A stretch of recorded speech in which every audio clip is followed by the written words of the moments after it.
Hey everybody, welcome back to my channel. My name is Tori and this is Holy City Mystic. I am going to talk to you guys about Mars and having Mars be the ruler of your chart.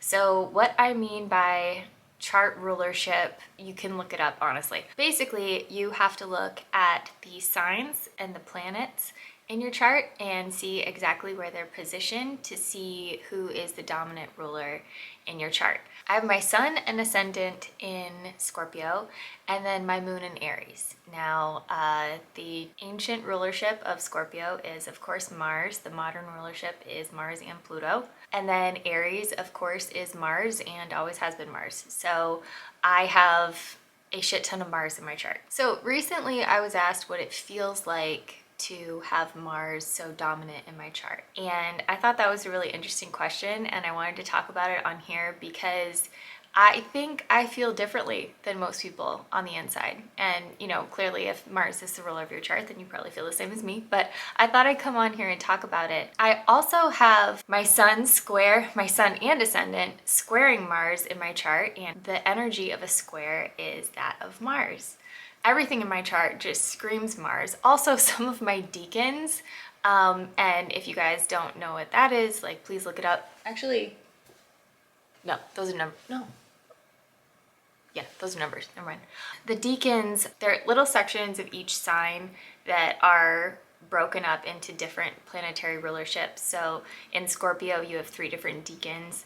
In every sign, you have 3 different deacons. A lot of my deacons are also Mars. So Mars is just like a really heavy energy in my chart. So what it feels like to have Mars as the ruler of my chart is fire. It feels like fire. I feel like my chart crackles when you look at it, you know, kind of like the embers of a fire, just like when you're smoking a cigarette and you pull on it and it has that like crackle, that like crackle on it. That is what my chart feels like. There is so much fire in it and also a lot of water. Like I'm water dominant because I have so much Scorpio in my chart, but so much of that is ruled by Mars, so it's almost like boiling water. I have an insane drive. I have insane determination. My boyfriend will tell you in a very loving complaint that I cannot sit still. Even when I'm watching a movie, I have to be doing something else. Me in my free time, I work on things because that is what I enjoy. My anger can be intense and all-consuming, and like most fire reactions, it is short-lived. I get over things pretty quickly, which took some work because I'm also a Scorpio, so I have that whole like grudge thing going on. But a lot of signs need to rest and recover. If I do that, I will physically get sick. I will physically get sick. I actually noticed this before I even started studying astrology. I noticed that every time I had a long weekend from work, I would get sick. And it was because I was just like hanging around watching TV, not really doing anything. But if I would keep my energy up, if I would keep going out and doing things, then I just wouldn't get sick. And another thing having to do with the energy of Mars as well as a health aspect is I have lupus, which if you guys know anything about that, it's inflammation of the body where the body actually like overheats, essentially causing pain and swelling and organ damage, all that shit. I'm not gonna get into it. But Mars, of course, is fire. It is heat. It is aggression. And it's just so fascinating to me that like that is a thing that I struggle with as far as my health. I have to make sure that I keep the inflammation low. So some ways that you can embrace Mars in your chart. If you have a daytime chart, Mars is going to be a harder planet for you. So it was actually a Chutabhava who I was taking a course from him on Astrology Hub, and he was talking about the different areas of your chart where whether it's a day chart or a night chart, you can actually have harder planets that you have to deal with.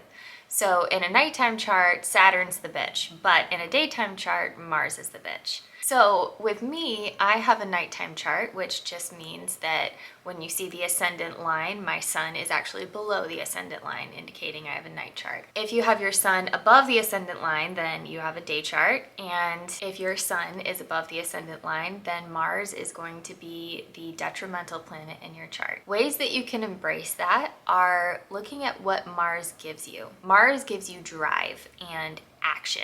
It doesn't always have to be aggression, but oftentimes it is, but like in a good way. You're not breaking things down, you're attacking things, going towards the challenge, going into the fight. I love Mars. I think it's absolutely fascinating, and I think if you look at what house your Mars is in, then you can see where that affects the area of your life. So if you take a look at your chart and you have your time of birth, then you can see what number it is, and then all you have to do is Google that house number and see what it is. If you just take a look at what that is and then just kind of put 2 and 2 together, what is Mars? It is challenge, aggression, action. And then you look at the house, you know, whether it's the 4th house of like home and roots and the physical structure that you live in, or if it's the 7th house, which is relationships, partnerships, something like that, or a 10th house, career.